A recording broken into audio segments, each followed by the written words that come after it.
بسم اللہ الرحمن الرحیم۔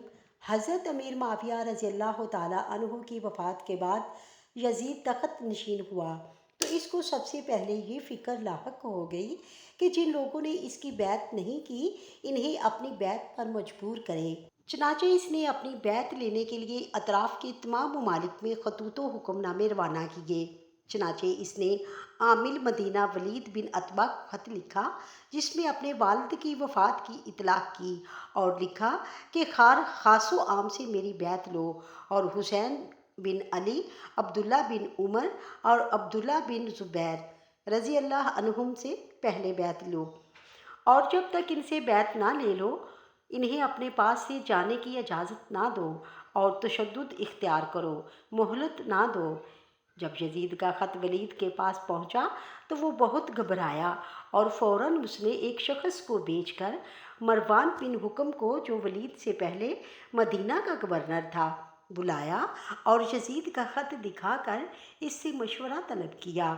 یہاں پر ایک بات بتا دینا ضروری ہے کہ مروان بن حکم وہ شخص ہے کہ جب اس کی پیدائش ہوئی اور حضور صلی اللہ علیہ وآلہ وسلم کی خدمت میں تہنیک کوئی چیز نرم کر کے کھلانے کے لیے بلایا گیا تو حضور صلی اللہ علیہ وآلہ وسلم نے فرمایا، یہ گرگٹ کا بیٹا گرگٹ ہے۔ سوائق المحرکہ میں یہ بھی ہے کہ ملعون بن ملعون ہے، اور بخاری، نسائی اور ابن ابی حاتم اپنی تفسیر میں روایت کرتی ہیں کہ حضرت عائشہ صدیقہ رضی اللہ تعالیٰ عنہا نے فرمایا، رسول کریم صلی اللہ علیہ وآلہ وسلم نے مروان بن حکم کے باپ پر لعنت فرمائی، جبکہ مروان سلب پدر میں تھا تو وہ بھی اللہ کی لعنت سے حصہ پانے والا ہوا۔ محترم ناظرین، احادیث کریمہ کی روشنی میں آپ نے مروان بن حکم کی دشمنی ملاحظہ فرمائی کہ یہ شخص اتنا مبغوض ہے کہ حضور صلی اللہ علیہ وآلہ وسلم اسے اور اس کے باپ کو گرگٹ فرما رہے ہیں اور ان پر لعنت بھیج رہے ہیں، تو ایسے شخص سے کیا خیر کی امید کی جا سکتی ہے؟ چنانچہ جب مدینہ منورہ کے گورنر ولید نے مروان سے مشورہ لیا تو اس نے کہا کہ ان تینوں کو فوراً ہی اسی وقت بلاؤ اور ان سے بیعت کے لیے کہو، اگر وہ بیعت کر لیں تو بہتر، ورنہ ان تینوں کو قتل کر دو۔ اس مشورہ کے بعد گورنر مدینہ ولید نے عبداللہ بن عمر بن عثمان نامی ایک نوعمر لڑکے کے ذریعے ان تینوں حضرات کو بلا بھیجا۔ یہ حضرات اس وقت مسجد میں تھے۔ اس غیر معمولی وقت کے بلاوے سے فوراً معاملے کی تہہ کو پہنچ گئے اور انہوں نے آپس میں کہا، معلوم ہوتا ہے کہ حضرت امیر معاویہ کا انتقال ہو گیا ہے اور ہمیں بیعت کے لیے بلایا جا رہا ہے۔ حضرت امام حسین رضی اللہ تعالیٰ عنہ اپنے ساتھ چند جوانوں کو لے کر پہنچے، انہیں ہدایت کی کہ تم دروازے پر بیٹھے رہو، اگر میں تمہیں بلاؤں یا تم سنو کہ میری آواز بلند ہو گئی ہے تو سب کے سب مکان کے اندر چلے آنا، لیکن اگر ایسا نہ ہو تو دروازے سے نہ ہٹنا یہاں تک کہ میں باہر آ جاؤں۔ پھر آپ اندر تشریف لے گئے۔ ولید نے آپ کو امیر معاویہ کی وفات کی خبر سنائی اور یزید کی بیعت کے لیے کہا۔ حضرت امام حسین رضی اللہ تعالیٰ عنہ نے انا للہ و انا الیہ راجعون پڑھا اور فرمایا، میرے جیسا آدمی چھپ کر بیعت نہیں کر سکتا اور نہ میرے لیے اس طرح بیعت کرنا مناسب ہے۔ آپ باہر نکل کر لوگوں سے بیعت کے لیے کہیں۔ ولید امن و صلح پسند آدمی تھا۔ اس نے کہا، اچھا آپ تشریف لے جائیں۔ جب آپ تشریف لے جانے لگے تو مروان نے بہت برہم ہو کر ولید سے کہا، اگر تم نے اس وقت ان کو جانے دیا اور بیعت نہ کی تو پھر ان پر قابو نہ پا سکو گے، اگر یہ بیعت کر لیں تو خیر، ورنہ قتل کر دو۔ حضرت امام حسین یہ سن کر کھڑے ہو گئے اور فرمایا، او ابن الزرقا، کیا تو مجھے قتل کرے یا یہ کریں گے؟ اللہ کی قسم تو جھوٹا ہے اور کمینہ ہے۔ یہ کہہ کر آپ تشریف لے آئے۔ مروان نے ولید سے کہا، تم نے میری بات نہ مانی، خدا کی قسم اب تم ان پر قابو نہیں پا سکو گے۔ یہ بہترین موقع تھا کہ تم ان کو قتل کر دیتے۔ ولید نے کہا، تم پر افسوس، تم مجھے ایسا مشورہ دے رہے ہو جس میں میرے دین کی تباہی ہے۔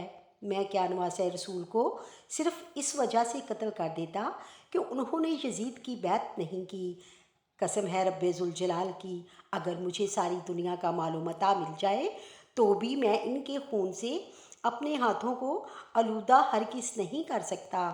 اور واللہ میں تو سمجھتا ہوں کہ قیامت کے دن جس شخص سے خون حسین کے بارے باز پرس کی جائے گی وہ اللہ کے سامنے خفیف المیزان ٹھہرے گا۔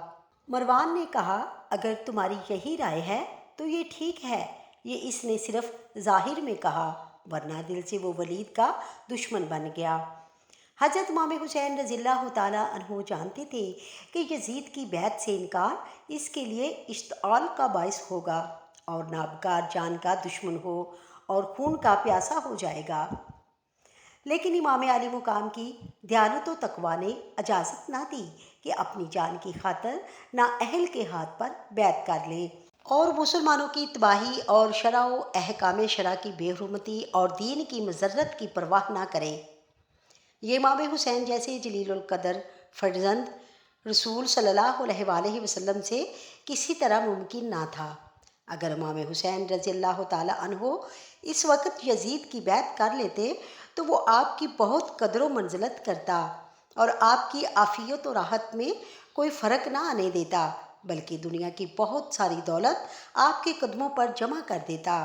لیکن اسلام کا نظام دھرم بھرم ہو جاتا اور یزید کی ہر بدکاری کے جواز کے لیے امام کی بیعت سند ہو جاتی اور شریعت اسلامیہ کا نقشہ مٹ جاتا۔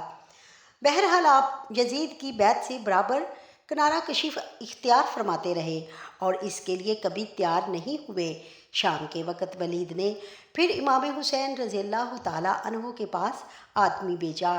آپ نے فرمایا، اس وقت تو میں نہیں آ سکتا، صبح ہونے دیجیے، پھر دیکھیں گے کیا ہوتا ہے۔ ولید نے امام حسین کی یہ بات مان لی اور آپ اسی رات یعنی 28 رجب 60 ہجری بمطابق 4 مئی 681 عیسوی کو اپنے اہل و عیال، بہنوں، بانجوں اور عزیز و اقارب کے ساتھ مدینہ منورہ سے مکہ معظمہ روانہ ہو گئے۔